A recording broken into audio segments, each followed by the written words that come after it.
In Penal Code Section 646.9, California law defines stalking as repeatedly following or harassing a person and making a credible threat against them or their family.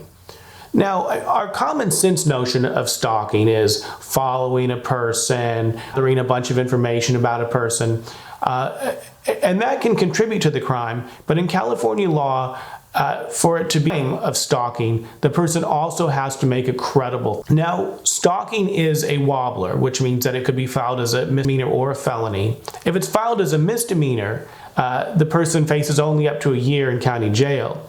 If it's filed as a felony, the person faces up to 5 years in state prison, and sometimes the judge can even make the person become a registered for life and be on Megan's list.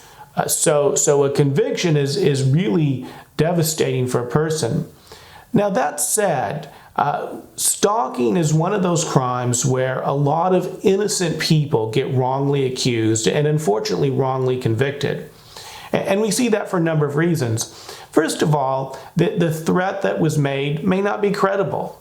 It may be that the person was just kidding, that they weren't trying to put the alleged victim in fear. Also, sometimes we find that the person accused of stalking really was engaging in constitutionally protected free speech.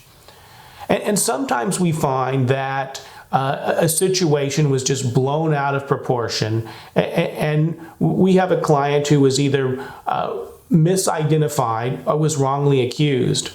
And a lot of people who claim to be stalking victims are really narcissists, and they relish the idea that they're being stalked, and they imagine things that really aren't happening. And it's very common for there to be false accusations. Here at Schaus Law Group, we've had a great record of success over the years at defending people who are charged with stalking and getting charges reduced or even dismissed.